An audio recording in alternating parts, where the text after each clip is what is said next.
Hello दोस्तों, Umakant Yadav sir GS classes की online web portal पे आपका बहुत बहुत स्वागत है। हम लोग पिछले सेशन में बंगाल के नवाबों के बारे में बात कर रहे थे, जिसमें हम लोगों ने देखा था कि एक सबसे बड़ा गद्दार या नमक हराम नवाब के बारे में, जिसका नाम था मीर जाफर। अंग्रेजों ने मीर जाफर को तो अगला नवाब बना दिया बंगाल का, लेकिन ये अंग्रेजों को खुश करने के लिए, खुश रखने के लिए, अंग्रेजों के साथ अच्छा व्यवहार रखने के लिए, क्योंकि उन्हीं के द्वारा ये राजगद्दी को पाया हुआ था। कौन? बंगाल का नवाब मीर जाफर। इसने क्या किया? लगभग 2,34,000 पाउंड, उस समय के समय में लगभग 2,34,000 पाउंड की संपत्ति अंग्रेजों को दे दिया। फिर उसी समय 24 परगना, एक गांव पड़ता है बंगाल में, उसको वर्तमान का वर्धमान और नादिया जिला भी इसने अंग्रेजों को दे दिया। इससे क्या हुआ? लगभग सब कुछ जो बंगाल के नवाब के अधीन था, अधिकतर चीजें अंग्रेज ले लिए और इसके पास कुछ बचा नहीं था। अब बंगाल का नवाब मीर जाफर के पास कुछ नहीं बचा हुआ है। तब तक डच ईस्ट इंडिया कंपनी जो भारत में व्यापार कर रही थी, उसने देखा अंग्रेज उसके दुश्मन ही थे। ठीक, जो अंग्रेजी ईस्ट इंडिया कंपनी थी, यानी British east India company Dutch east India company के विपरीत में, उधर पुर्तगाली भी विपरीत में, यानी जो फ्रांसीसी हैं वो भी विपरीत में। अब क्या हुआ? डच ईस्ट इंडिया कंपनी सोची कि यही अच्छा समय है कि नवाब से दोस्ती कर लिया जाए, और जब नवाब से दोस्ती कर लिया जाएगा तो नवाब के पास भी सेनाएं हैं, और नवाब के पास से लड़ करके और फिर बंगाल पे हम लोगों का कब्जा हो जाएगा। डचों ने मिलकर के 1759 ईस्वी में नवाब से, अवध के नवाब मीर जाफर से 1759 में अंग्रेजों से बेदरा का युद्ध लड़ा, जिसमें अंग्रेज बुरी तरीके से डचों को पराजित किया और डच तुरंत ही भारत छोड़ करके वापस चले गए यूरोप। इसके बाद 1760 ईस्वी में वांडीवास का युद्ध हुआ, जिसमें फ्रांसीसियों की बुरी तरीके से पराजय हुई, लेकिन फ्रांसीसी तब नहीं गए, 1763 में जाएंगे। अभी फ्रांसीसियों को बुरी तरीके से अंग्रेजों ने पराजित कर दिया। ठीक, उनके पास सेनाएं थी, वो पराजित कर दी। और 1761 ईस्वी में हमने बताया था कि पानीपत के तृतीय युद्ध में, ठीक, अंग्रेजों का भी कुछ सहयोग था और मराठा इधर अहमद शाह अब्दाली के सेनाओं के द्वारा पराजित होकर के वापस लौटे थे। अब अंग्रेजों को ये पता हो गया था, उसने बीच में ही 1760 में ही बदल करके, जब फ्रांसीसियों को उसने पराजित किया, उसने जाना कि इसमें जो नवाब है बंगाल का मीर जाफर का ही दामाद हुआ करता था मीर कासिम। उसने जान गया कि वांडीवास के युद्ध में और इसके पहले जो बेदरा का युद्ध हम लोग लड़े हैं, इसमें बंगाल के नवाब मीर जाफर का भी हाथ है। तो उसने मीर जाफर को हटाकर उसके दामाद मीर कासिम को उसने अगला बंगाल का नवाब बना दिया। और 1760 में जब ये नवाब बना तो इसने भी वर्तमान का वर्धमान, नादिया जिला और चटगांव जैसे गांवों को, जहां पर फैक्ट्रियां हुआ करती थी, उसको इसने भी, मीर कासिम ने भी अंग्रेजों को खुश रखने के लिए दे दिया। लेकिन अंग्रेज इतना ही में खुश नहीं हुए। ठीक, फिर बाद में इसको हटा करके फिर अगला नवाब 1763 के आसपास फिर बना देंगे। किसको? अगला नवाब फिर मीर कासिम को बनाएंगे, सॉरी, मीर जाफर को, जो पहले था उसी को फिर बनाएंगे, और उसी के समय में होगा बक्सर का युद्ध। ठीक, बक्सर का युद्ध होगा। चलिए आइए थोड़ा सा पहले इसके बारे में जानते हैं, इसके बाद फिर अभी बक्सर के युद्ध के बारे में हम चर्चा करेंगे। तो मीर कासिम 1760 से लेकर 1763 ईस्वी, इसमें लिखेंगे अपनी सेना का पुनर्गठन किया। इसने अपनी सेना का पुनर्गठन किया। इसने अपनी सेना का पुनर्गठन किया और उनको सैन्य प्रशिक्षण दिया।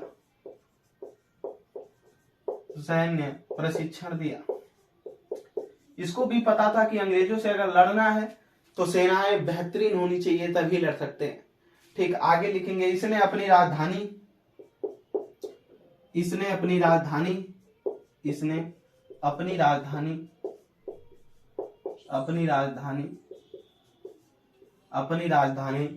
ठीक, मुंगेर स्थानांतरित की। स्थानांतरित की।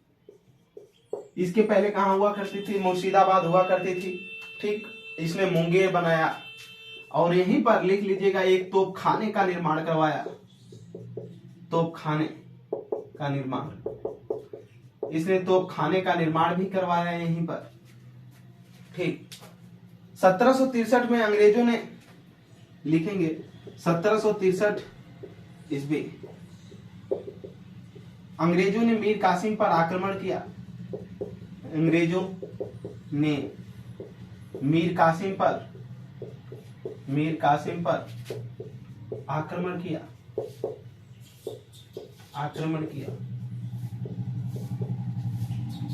और यह बंगाल से भागकर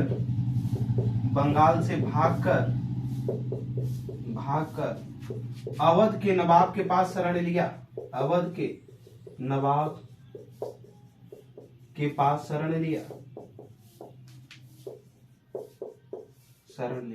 उस समय अवध का नवाब सुजाउदौला हुआ करता था। कौन? सुजाउदौला। अवध के नवाब सुजाउदौला के पास इसने भाग करके शरण लिया। इसने अंग्रेजों को खुश रखने के लिए कौन कौन सा गांव दान में दिया था? नोट करेंगे,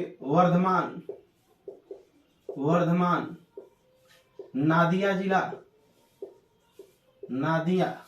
ठीक, इसके बाद नोट करेंगे इसमें चटगांव। ठीक, लगभग इतने गांव इसने मीर कासिम ने अंग्रेजों को खुश रखने के लिए दिया था और व्यापार करने के लिए भी फ्री दिया था। आगे की तरफ फिर अगला नवाब अंग्रेजों ने किसको बना दिया? अगला नवाब मीर जाफर को बना दिया। ठीक, अंग्रेजों के संरक्षण में बना। और जब बना तो कुछ समय के बाद अंग्रेजों से बक्सर का युद्ध हुआ।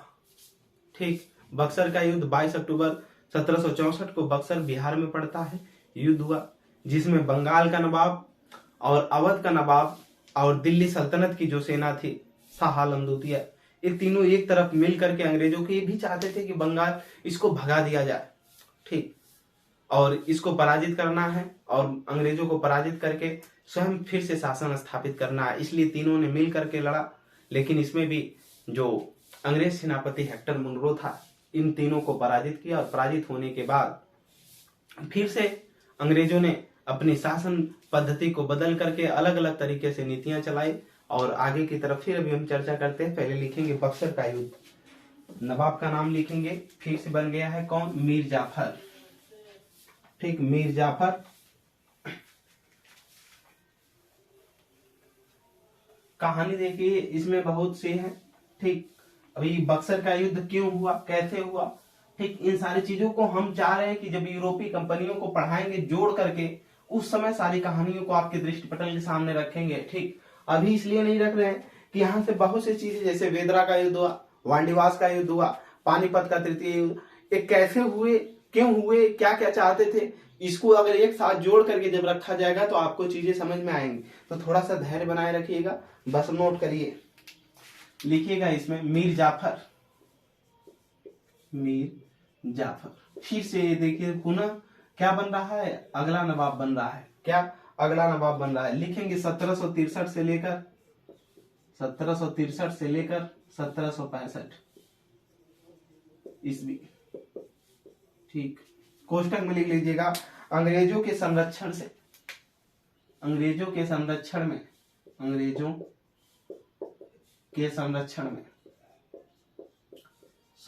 में फिर अंग्रेज इस पे विश्वास करके इसको दे दिए। अभी वेदरा के युद्ध में, वांडीवास के युद्ध में, ठीक, अंग्रेजों के खिलाफ गया हुआ था, क्योंकि इसका साम्राज्य अंग्रेज ही छीन ले गए थे।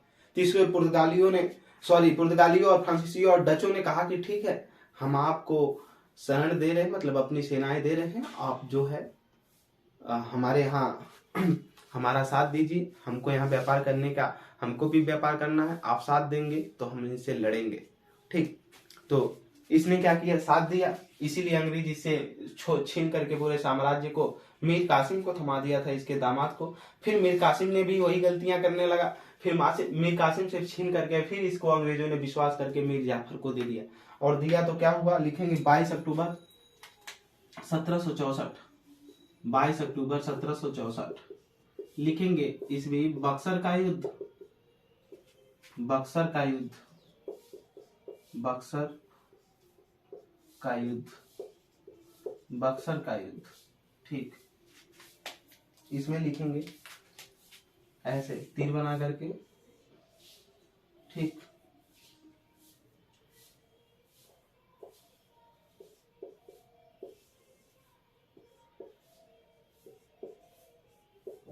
ठीक, एक लिखेंगे मीर जाफर। ठीक, फिर लिखेंगे सुजाऊ दौला, सुजाऊ दौला। ठीक, सुजाऊ दौला के बाद फिर लिखेंगे इसमें मीर कासिम, मीर कासिम। ठीक, ये तीनों एक तरफ से मिलकर लड़े थे। मीर जाफर कहां से था? बंगाल का नवाब था। सुजाऊ दौला कहां था? अवध का नवाब। मीर कासिम, सॉरी मीर कासिम नहीं रहेगा इसमें, शाह आलम द्वितीय दिल्ली का शासक रहेगा, मीर कासिम नहीं, शाह आलम द्वितीय, शाह आलम द्वितीय। ठीक, ये मुगल बादशाह होंगे, शाह आलम द्वितीय। इधर से कौन था? हेक्टर मुनरो, अंग्रेज सेनापति था हेक्टर मुनरो। यही सेनाओं का, अंग्रेजी सेनाओं का नेतृत्व कर रहा था हेक्टर मुनरो। ठीक, ये क्या हुआ? विजयी हुआ, और ये लोग क्या हुए? पराजित हुए। नोट कर लीजिएगा, ये पराजित हुए। और इसको लिखना चाहेंगे तो कोष्टक में लिख लीजिएगा, मीर जाफर को बंगाल, बंगाल का नवाब, अवध का नवाब, और ये मुगल बादशाह। इसमें मुगल बादशाह को भी कहा गया कि आप भी अगर साथ देते हैं तो दिल्ली में पुनः आपको हो सकता है शासन करने का क्या मिल जाए? अवसर मिल जाए। ठीक, क्योंकि शाह आलम द्वितीय जो मुगल सेना हुआ करती थी, मुगल बादशाह हुआ करते थे, ये अंग्रेजों के संरक्षण में आ गए थे। ठीक, चलिए, बक्सर का युद्ध हुआ। इसके बाद अंग्रेजों ने जब इन शक्तियों को पराजित कर दिया तो उसने अवध पर कब्जा जमा लिया था। अवध के जो सुजाऊ दौला था, इसमें फिर संधि हुई। इसमें जो संधि हुई, इलाहाबाद की संधि हुई 1765 में, और दो संधियां हुई इलाहाबाद में। ठीक, दो संधियों के बीच बहुत कुछ स्वीकार करना पड़ा। ठीक, 1765 में प्रयागराज की संधि या इलाहाबाद की संधि हुई। एक बार हेक्टर मुनरो और सुजाऊ दौला अवध के नवाब के बीच होगी, एक बार फिर हेक्टर मुनरो और शाह आलम द्वितीय के बीच होगी। और जो बंगाल का नवाब था मीर जाफर, इस बंगाल को अंग्रेजों ने पूरे अपने कब्जे में ले लिया। ठीक, और एक बफर स्टेट का काम करते था। जैसे ये स्थिति थी, ये भारत की स्थिति है। ठीक, अब इधर मराठा है, क्या मराठा, और ये बीच में इस तरह से कुछ काम कर रहा था अवध। ठीक, और इधर है बंगाल। अब अंग्रेज मराठाओं से तंग आ गए थे, ये मराठा तंग करते थे। अब नीचे भी शक्तियां काम कर रही हैं, जो कंपनियां, ठीक, उनसे नहीं लेना देना। मराठा अंग्रेजों को दिक्कत कर सकते हैं। ऊपर ये दिल्ली वाला क्षेत्र अंग्रेजों के कब्जे में आ गया है। ठीक, दिल्ली, इधर राजा रणजीत सिंह उधर से सबसे समझौता हो ही गया था। ठीक, कि इधर से कोई आक्रमण हमारी तरफ नहीं करेगा। ठीक, दिल्ली के बाद इधर अवध, और इधर मराठा, इधर बंगाल। अब मराठा बार बार दिक्कत करते थे। अंग्रेजों ने क्या किया? बक्सर के युद्ध के बाद इसी अवध के बादशाह सुजाऊ दौला से समझौता करा लिया कि आप बीच में रहोगे, हम आपका शासन तभी देंगे जब आप हमें 50 लाख रुपया दोगे। ठीक, ये बक्सर के युद्ध के समय फिर उसी के बाद रॉबर्ट क्लाइव आ गया था। ठीक, 1765 में रॉबर्ट क्लाइव फिर इंग्लैंड से वापस आ गया है। उसी के संधि, रॉबर्ट क्लाइव ने ही संधि में भाग लिया। उसने 50 लाख रुपए अवध के नवाब से पैसा लिया, और अवध के नवाब के पास जो इलाहाबाद और कड़ा प्रांत हुआ करता था, अवध के नवाब से छीनकर उसने दिल्ली के शासक मुगल बादशाह द्वितीय, मुगल मतलब बहादुर शाह, जो शाह आलम द्वितीय था, इसको दे दिया। शाह आलम द्वितीय को दिल्ली के नवाब, दिल्ली के मुगल बादशाह को दे दिया। और अवध के नवाब से क्या? दिल्ली और कड़ा प्रांत, जो इलाहाबाद और कड़ा प्रांत हुआ करता था, दिल्ली को दे दिया। अब अवध के नवाब से 50 लाख रुपया भी वसूला कि हम तभी आपका पूरा साम्राज्य देंगे। अवध के नवाब ने 50 लाख रुपया दिया। इसके बाद इसका पूरा साम्राज्य मिला इसको, और जब साम्राज्य मिला तो अब इसमें एक समझौता और भी हुआ कि अवध में जितना भी अंग्रेज व्यापार करेंगे कर मुक्त व्यापार होगा। ठीक, किसी भी बिना टैक्स का व्यापार होने देगा। ठीक, अवध का नवाब हमेशा मराठाओं से लड़ेगा इधर से, और हम लोग बंगाल में व्यापार कर रहे हैं तो हम लोगों को सुरक्षा रहेगी कि मराठा इधर आक्रमण न करे। मराठा इधर भी आक्रमण करते थे, दिल्ली की तरफ भी करते थे। अभी मराठा यहाँ से पराजित होकर के दिल्ली से आए हुए थे। ठीक, दिल्ली के आगे पानीपत के तृतीय युद्ध में मराठा 1761 में पराजित होकर आए हैं। समय 1764 चल रहा है, मराठाओं की सेनाएं मार दी गई हैं।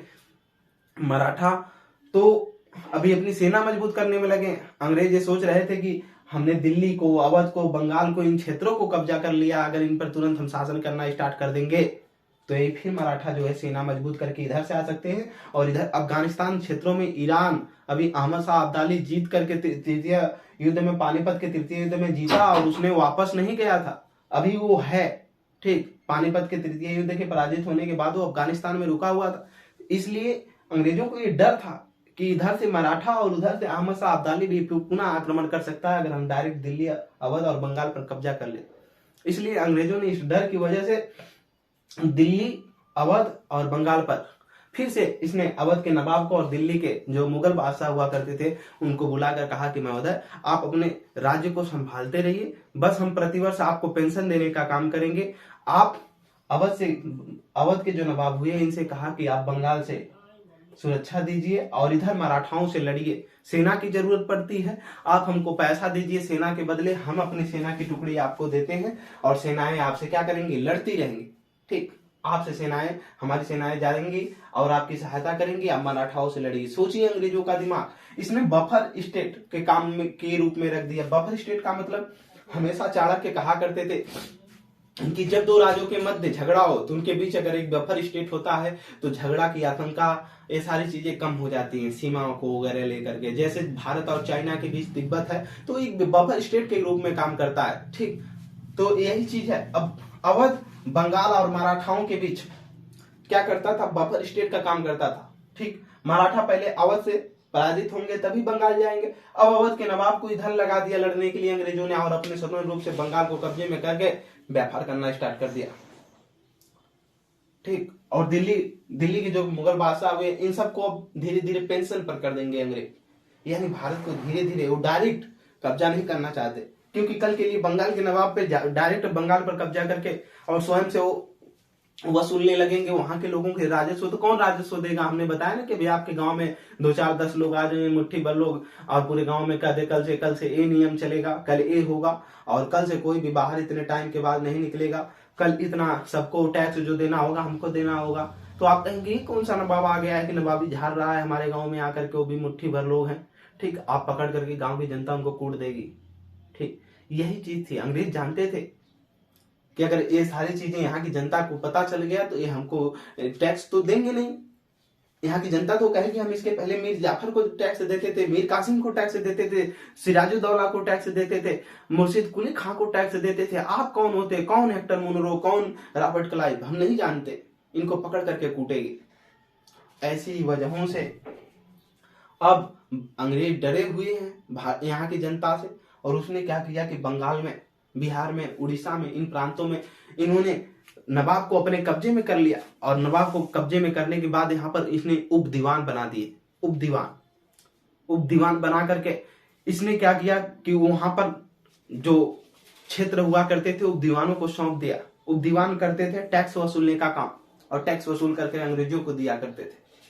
ठीक, इसीलिए 1765 से लेकर के और 1772 के बीच का जब समय आता है, ठीक, जो अवध का नवाब होता है इसको एक चीज दी जाती है, इसको कहा जाता है, जो अवध के नवाब होते हैं, सॉरी बंगाल के जो नवाब होते हैं, बंगाल की बात कर रहा हूं, 1765 से लेकर के 1772 के बीच, ठीक, इसको प्रशासन दिया जाता है। और अंग्रेज क्या करते हैं, अपने को दीवानी संभालते हैं। ठीक, दीवानी राजस्व संबंधी चीजें जो थी, इन्होंने कहा कि ठीक है, हम दीवानी मामला हम देखते हैं और प्रशासन मामला नवाब देखेगा। ठीक, और जो इसमें प्रशासन में जो भी उप दीवान बनाए जाएंगे, उप दीवान हमारे होंगे। अंग्रेज सोचिए अपने दिमाग से कह रहे हैं कि उप दीवान हमारे होंगे, लेकिन जो उसकी ज्वाइनिंग लेटर होगा, उस ज्वाइनिंग लेटर पर साइन किसका होगा? नवाब का होगा, ताकि जनता के लोगों को ये ना पता चले कि जो ये बनाए गए हैं, उप दीवान बनाए गए हैं, क्योंकि ये नवाब है भाई, नवाब का ही काम था अपने लोगों की नियुक्ति करके राजस्व को वसूलना। लेकिन अंग्रेज यहाँ क्या किए, नवाब की शक्ति छीन लिए, अपने अधीन नवाब बना रहे हैं, जैसे चाह रहे हैं वैसे। और फिर अपने ही अधीन उपदीवान नियुक्त कर रहे हैं, जैसे चाहेंगे वैसे टैक्स वसूलाएंगे। ठीक, बस वो दिखावा कर रहे हैं कि यहाँ के लोगों को पता न चले कि हम लोग ऐसा कर रहे हैं, नहीं तो हम लोग मुट्ठी भर लोग हैं, पीट दिए जाएंगे यहाँ के लोगों के। अंग्रेजों की इस बात का भी डर है। तो उसने क्या किया, यहाँ का प्रशासन यहाँ के नवाब को सौंप दिया, लेकिन सब कुछ इन्हीं की वजह से करना है। ठीक, और दीवानी अपने संभाला। अब राजा जो नवाब हुआ करता था, ये भी प्रशासन इधर से भी जो टैक्स वसूलते थे, इधर से भी जो कर लेते थे, अंग्रेज दीवानी से भी लेते थे। इसीलिए इधर दोनों ओर से जो टैक्स वसूलने का दो तरीके का जो शासन की पद्धति आई, एक तरफ से कहा जाए तो बंगाल को बंदूक तो दी गई, बंगाल के नवाब को, लेकिन गोली नहीं दी गई। जब बंदूक रहेगी, गोली रहेगी ही नहीं, तो दुश्मन अटैक करेगा तो आप बंदूक लेकर करेंगे क्या? वही चीज है, अंग्रेजों ने अपने दिमाग से बंगाल के नवाब को प्रशासन तो दे दिया गया, लेकिन जो दीवानी थी ये नहीं दिया गया। और दोनों से तरीके से शासन करने को ही, इसी को भारत में कहा जाता है द्वैध शासन प्रणाली बंगाल में। ठीक, इसी को 7 सालों की लूट कहा जाता है, बंगाल की लूट 1765 से 1772 के बीच, इसी को लूट कहा जाता है, भारत की लूट। ठीक, दोनों तरीकों से टैक्स वसूला गया बहुत भारी मात्रा में जनता से। तो आइए हम लोग बक्सर के युद्ध को देखें। अंग्रेज डरे हुए हैं, सहमे हुए हैं, इसलिए वो पूरे तरीके से दिल्ली के विजित क्षेत्रों पर कब्जा नहीं कर सकते। ठीक, फिर समझौता कर लेते हैं अवध के नवाब और दिल्ली के मुगल बादशाह से, और बंगाल पर अपने पूरी तरीके से नियंत्रण स्थापित कर यहाँ के नवाबों को अपने तौर तरीके से स्थापित करेंगे। ठीक, और प्रशासन नवाबों को देंगे, दीवानी अपने पास रखेंगे, और इन्होंने उपदीवान बनाएंगे। डायरेक्ट जनता के बीच जहीं नहीं जाकर के दीवानी मामला संभाल रहे हैं तो डायरेक्ट जनता से टैक्स नहीं ले सकते, ये उपदीवान बनाएंगे। वहीं के लोगों को ऐसे लोगों को चुनेंगे जिनकी इनका विश्वास पात्र होगा, और वहीं के लोगों को भेजेंगे कि आप उपदीवान हो, बिहार के, उड़ीसा के, बंगाल के, आप यहाँ से टैक्स वसूलो और हमको दो। ठीक, तो आइए देखते हैं इसमें इसी युद्ध के बाद क्या हुआ। इसमें हेक्टर मुनरो जो है विजयी हुआ, किसमें, बक्सर के युद्ध में 22 अक्टूबर 1764 में। और जब हुआ तो आगे की तरफ देखेंगे, इसी के युद्ध के बाद इलाहाबाद की संधि हुई 1765 में। रॉबर्ट क्लाइव भारत आ चुका है फिर से। ठीक, क्योंकि रॉबर्ट क्लाइव को इसलिए भेजा गया भारत, उसके पहले रॉबर्ट क्लाइव ने प्लासी के युद्ध को लड़ा है, और वो जानता है भारत के लोग कैसे हैं, भारत के स्थिति क्या।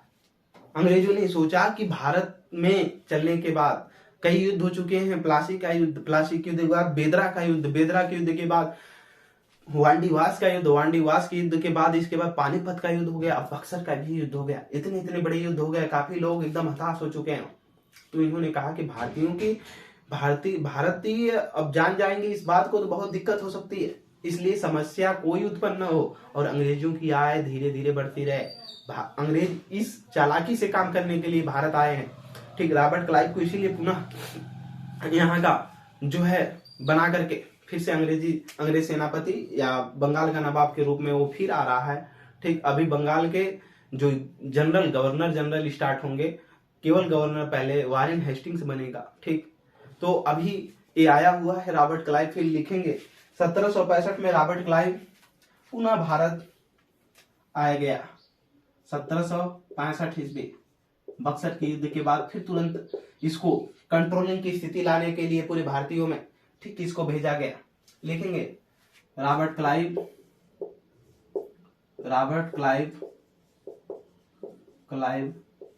इंग्लैंड से पुनः भारत आ गया, पुनः भारत वापस आ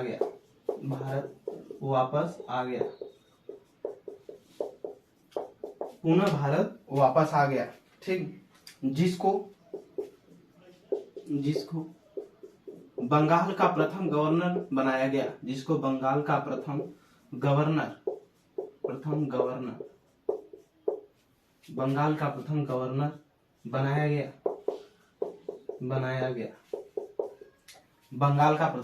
गवर्नर बनाया गया, लेकिन अगर गवर्नर जनरल पूछता है तो वारेन हेस्टिंग्स होगा।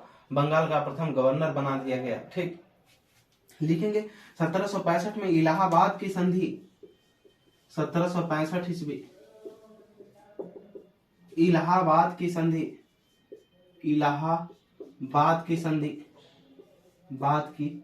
संधि इलाहाबाद की संधि, इसमें दो संधि हुई, एक और दो, ठीक, दो संधियां हुई हैं। पहला लिखेंगे Robert Clive, Robert Clive, Robert Clive और शाह आलम, जो मुगल बादशाह था, शाह आलम द्वितीय दिल्ली से, ठीक। और दूसरा यहाँ वर्सेज लिख दीजिए, वर्सेज, ठीक। दूसरा लिखेंगे Robert Clive, Robert Clive versus Shujauddaula, Awadh का नवाब सुजाउदौला, सुजाउदौला, सुजाउदौला। याद रखिएगा, अवध का नवाब सुजाउदौला है और बंगाल का नवाब एक था सिराजुद्दौला। दोनों के नामों में लोग कंफ्यूजन हो जाते हैं, तो इसको याद रखिएगा। इन दोनों के बीच संधि हुई। पहले हेडिंग डालेंगे रॉबर्ट क्लाइव और शाह आलम द्वितीय के बीच प्रथम संधि, इलाहाबाद की प्रथम संधि में क्या हुआ नोट करेंगे। इसमें हम बोल रहे हैं, नोट करेंगे इसमें प्रथम संधि, प्रथम संधि नोट करते रहिए, हम बोल रहे हैं। नंबर 1 लिखिएगा, शाह आलम द्वितीय को, इसमें पहले वाले में शाह आलम द्वितीय को, शाह आलम द्वितीय को इलाहाबाद और कड़ा प्रांत, इलाहाबाद और कड़ा प्रांत प्रदान किए गए, प्रदान किए गए, प्रदान किए गए, ठीक। जो किसके पास हुआ करता था, अवध के नवाब के पास हुआ करता था। तो अवध के नवाब सुजाउदौला से लेकर के अब दिल्ली के मुगल बादशाह को दे दिया गया, ठीक। आगे की तरफ लिखेंगे हम, इसमें नंबर 2 मुगल बादशाह, मुगल बादशाह, मुगल बादशाह शाह आलम द्वितीय, शाह आलम द्वितीय, क्योंकि इसी के अधीन, दिल्ली शासक के अधीन ही बंगाल के नवाब हुआ करते थे, उसको राजस्व भेजा करते थे। लिखेंगे शाह आलम द्वितीय, मुगल बादशाह ने शाह आलम द्वितीय बिहार, बंगाल और उड़ीसा, बिहार, बंगाल और उड़ीसा प्रांत, प्रांत अस्थायी रूप से अंग्रेजों को दे दिया, अस्थायी रूप से अंग्रेजों को दे दिया, ठीक। नंबर 3 लिखेंगे, अंग्रेजों ने मुगल बादशाह, अंग्रेजों ने मुगल बादशाह को प्रतिवर्ष, अंग्रेजों ने मुगल बादशाह को प्रतिवर्ष 56 लाख रुपए, सॉरी 26 लिखिएगा, 56 नहीं, 26 लाख रुपए प्रतिवर्ष, प्रतिवर्ष देना स्वीकार किया, देना स्वीकार किया। देखिए हुआ कुछ नहीं, अंग्रेज बस लेना चाहते हैं, देना कुछ नहीं जानते, क्योंकि उनको तो बस कब्जा करना है और अपना काम सही करना है ताकि उनकी आय में वृद्धि होती रहे। मुगल बादशाह शाह आलम द्वितीय को क्या दे दिए, बस यही अवध के नवाब से इलाहाबाद और कड़ा, 2 प्रांत छीन करके इसको दे दिए। और इसने शाह आलम द्वितीय से, जहां से राजस्व अधिक आता था, बिहार, बंगाल, उड़ीसा, बंगाल वाला जो क्षेत्र है जहां से व्यापार संपन्न हो रहा, उसको छीन लिया इसने, इससे ले लिए। इनको 26 लाख रुपए में कहा कि हम आपको पेंशन के रूप में देने का काम करेंगे, वो भी 26 लाख रुपए सालाना, एक साल में 26 लाख रुपए, ठीक। अब दूसरी संधि लिखेंगे रॉबर्ट क्लाइव वर्सेस सुजाउदौला, ठीक। हेडिंग डालेंगे रॉबर्ट क्लाइव वर्सेस सुजाउदौला। इसमें लिखेंगे क्या हुआ, पहला है नवाब ने इलाहाबाद और कड़ा प्रांत, नवाब ने, जो सुजाउदौला अवध का नवाब था, नवाब ने इलाहाबाद और कड़ा प्रांत मुगल बादशाह शाह आलम द्वितीय को देना स्वीकार किया, मुगल बादशाह शाह आलम द्वितीय को देना स्वीकार किया। आगे लिखेंगे रॉबर्ट क्लाइव अवध के नवाब सुजाउदौला का पूरा साम्राज्य हड़प लिया था, हमने बताया। उसने इसे कहा, रॉबर्ट क्लाइव ने सुजाउदौला से, अंग्रेज आकर के भारत में अपनी आय को भी बढ़ा रहे हैं, कमा रहे हैं, ठीक। उसने कहा इसे कि 50 लाख रुपए दोगे तो अवध का पूरा हम साम्राज्य देंगे। सुजाउदौला ने कहा कि ठीक है जनाब, ठीक। अब सुजाउदौला को देना पड़ेगा। इसने 50 लाख रुपए दिया रॉबर्ट क्लाइव को, तब जाकर के अवध का पूरा साम्राज्य पाया। लेकिन अवध की जो नवाबी हो गई, अब रॉबर्ट क्लाइव अंग्रेजों के अधीन हो गए। इसने और समझौता कर लिया कि जो भी इसके अंतर्गत व्यापार होंगे, अवध में व्यापार करने के रास्ते खुले होंगे, वो भी बिना टैक्स के। लिखिएगा इसमें नंबर 2, नवाब ने युद्ध के नुकसान हेतु, जो बक्सर के युद्ध में नुकसान हुआ था अंग्रेजों का, लिखेंगे नवाब ने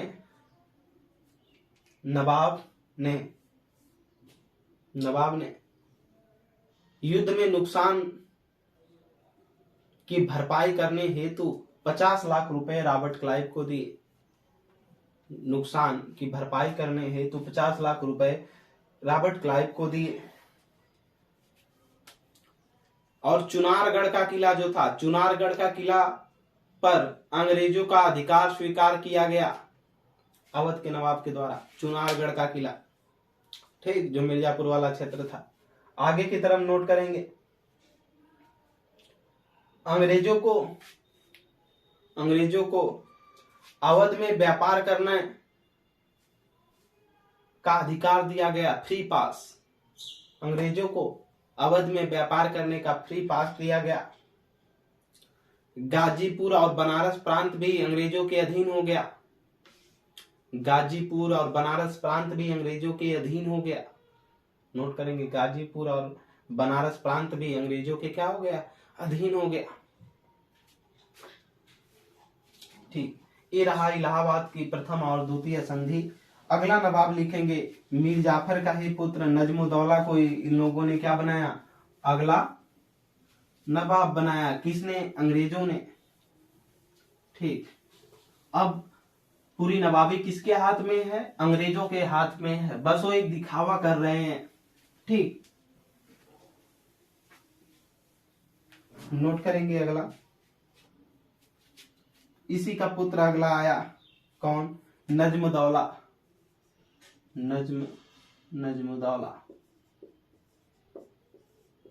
नजमुद्दौला, ठीक, लिखेंगे सन ऑफ मीर जाफर।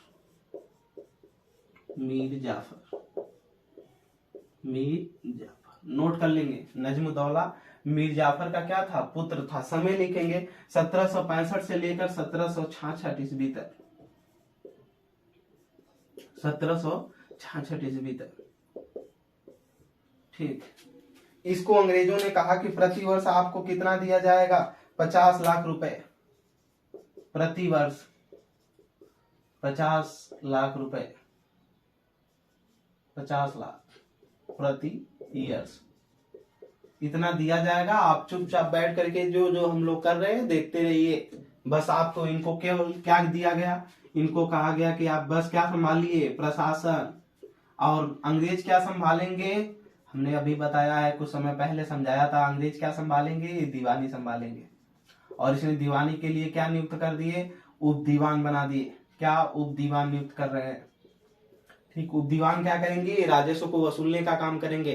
ठीक, और प्रशासन इनको दे दिया, यानी इन्होंने नवाब को तो बंदूक दिया लेकिन गोली दी ही नहीं। ठीक, अभी कुछ नहीं करेंगे, इनको पैसे पर रखा गया है, बस चुपचाप प्रशासन को देख रहे हैं। इन्होंने कहा कि अगर आपको लड़ने की इच्छा है तो आप हमको पैसा दीजिए और हम आपको सेना दे रहे हैं, आप लड़े। ठीक, चलिए आगे की तरफ। फिर अगला नवाब बना, इनके बाद अगला नवाब बना सैफ उद्दौला। ये भी अंग्रेजों के अधीन। सैफ उद्दौला भी अंग्रेजों के अधीन बना है। समय था 1766 से लेकर 1770 ईस्वी। ठीक, इसको अंग्रेजों ने कहा, वही चीज दोबारा रिपीट हुई।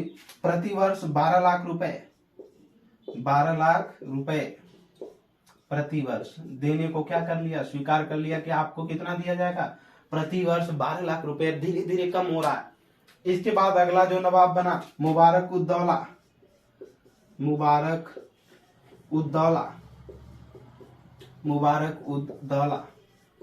ठीक, मुबारक उद्दौला अगला नवाब बना। इसका समय था 1770 से लेकर के 1775 ईस्वी। 1770 से 1775 ईस्वी। इसको जो कहा गया, आपको 10 लाख रुपए, धीरे धीरे अंग्रेज इनकी पेंशन को भी घटा रहे हैं प्रति वर्ष। सब अंग्रेजों के अधीन है और पूरी कब्जा उन्हीं के तरीके से चल रहा है, क्योंकि वही शासन प्रशासन अच्छे चला रहे। ठीक, बस एक दिखावा के लिए इनको प्रशासन दिया गया था। ठीक, उप दीवान जो बनाए जाते थे यहीं के लोगों को बनाया जाता था, मतलब बंगाल के ही लोगों से बनाया जाता था, ताकि वहां के लोग उनको राजस्व दे सके। और उस पर उनके जो ज्वाइनिंग लेटर हुआ करते थे, उन पे जो शासन हुआ करते थे नजमुद्दौला यानी नवाबों का हुआ करता था, ताकि स्थानीय लोगों को ये ना पता चले कि ये रॉबर्ट क्लाइव के आदमी, अंग्रेज के आदमी है जो वसूल रहे हैं। ठीक, 10 लाख प्रतिवर्ष मुबारक उद्दौला को देना स्वीकार किया गया। इसी समय जो गवर्नर जनरल 1772 में बन करके आया था भारत का, वारेन हेस्टिंग्स आया। कौन? Warren Hastings. और 1772 में आया तो हमने अभी बताया था कि 1765 और लेकर के 1772 तक इसको भारत की 7 सालों की क्या कहा जाता है? 7 साल की लूट कहा जाता है। भारत की 7 साल की लूट कहा जाता है। क्यों कहा जाता है? हमने कहा कि जो रॉबर्ट क्लाइव था इसने द्वैत शासन लगा दिया था। द्वैत शासन का मतलब प्रशासन और दीवानी 2 भागों में बांट दिया। दीवानी स्वयं देखता था और प्रशासन नवाब को दे दिया था। और 2 तरीके से शासन का मतलब 2 तरीके से टैक्स को वसूलना। ठीक, इसीलिए इसको भारत खूब ज्यादा से ज्यादा पैसे को इसने लूटा रॉबर्ट क्लाइव ने। अभी आपने देखा अवध के नवाब से 50 लाख रुपए लिया, सॉरी हाँ लगभग 50 लाख रुपए युद्ध में जो नुकसान हुए उतना लिया। ठीक, और भरपाई कुछ नहीं हो रही और सबको पेंशन थोड़ा थोड़ा दे करके बस उन्हीं से पैसे भी लिए जा रहे हैं। उनको सेना देने की बात हो रही तो पैसे लेने की बात हो रही। ठीक, पूरी तरीके से अंग्रेजों ने लूटा। इसी को भारत के 7 सालों की लूट कहा जाता है। इसीलिए जब आक्रोश आ गया था तो उसी समय 1772 के समय में ही एक बंगाल का गवर्नर बन करके आया। ठीक, कौन? Warren Hastings. बंगाल का गवर्नर जनरल बन करके आया वारेन हेस्टिंग्स। उसने आते ही द्वैत शासन को समाप्त किया। फिर 1773 का रेगुलेटिंग एक्ट आ जाता है। ठीक, उसने आया तो भारत में ये द्वैत शासन की पद्धति को समाप्त कर दिया। कौन? वारेन हेस्टिंग्स, जो बंगाल का प्रथम गवर्नर जनरल था। ठीक, आगे की तरफ और उसने ही क्या किया, द्वैत शासन के साथ साथ बंगाल के नवाब के जो पद हुआ करते थे मुबारक उद्दौला के बाद, यही खत्म कर दिया। ठीक, तो इसको नोट कर लेंगे। और भारत में शासन की जो 7 सालों की लूट कही जाती है 1765 से 1772 के बीच को कही जाती है। बंगाल का प्रथम जो गवर्नर जनरल हुआ वारेन हेस्टिंग्स हुआ, लेकिन अगर बंगाल का गवर्नर पूछा जाता है तो रॉबर्ट क्लाइव होगा।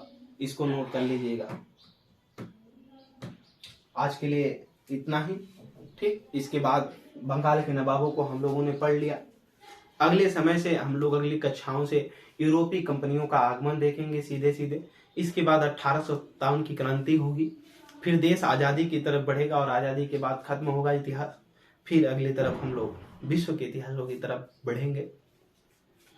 मेहनत से पढ़ते रहिए और बहुत जल्द जो हमारे संविधान की और भारतीय अर्थव्यवस्था की क्लासें रुकी हुई हैं, लगभग 29-30 क्लासें भारतीय संविधान की हैं, वो भी उसी पर ब्लॉक पड़ा हुआ है। और अर्थव्यवस्था इकोनॉमिक्स में भी क्लासें जो चल रही थी कुछ दिनों से अभी रुकी हुई हैं कुछ प्रॉब्लम की वजह से, तो वो भी बहुत जल्द स्टार्ट हो जाएंगी। मेहनत से पढ़ते रहिए। कहीं कोई दिक्कत परेशानी होती है कमेंट सेक्शन में हमको बताते रहें। ज़्यादा से ज़्यादा हमारे चैनल को सब्सक्राइब करवाएं, एक दूसरे से शेयर करते रहें। जिनको पढ़ना है, अच्छी जानकारी जुटाना है जीएस में, वो हमेशा चैनल को सब्सक्राइब करें। कहानी को हम आपके दृष्टिपटल के सामने बहुत जल्द रखेंगे जब हम पढ़ाना स्टार्ट करेंगे यूरोपीय कंपनियों के आगमन को। थोड़ा आप भी पढ़ते रहें, प्रैक्टिस ज़्यादा से ज़्यादा करते रहें। ठीक, प्रीवियस ईयर के क्वेश्चन को जब आप प्रैक्टिस करते रहेंगे तो किसी भी तरीके की दिक्कत नहीं होगी। और दिक्कत होती है तो कमेंट सेक्शन में या डिस्क्रिप्शन लिंक पे हमारा व्हाट्सअप नंबर दिया गया, आप तुरंत संपर्क कर सकते हैं। ठीक, उमाकांत यादव सर जी इस क्लासेज में जुड़ने के लिए आपका बहुत बहुत धन्यवाद।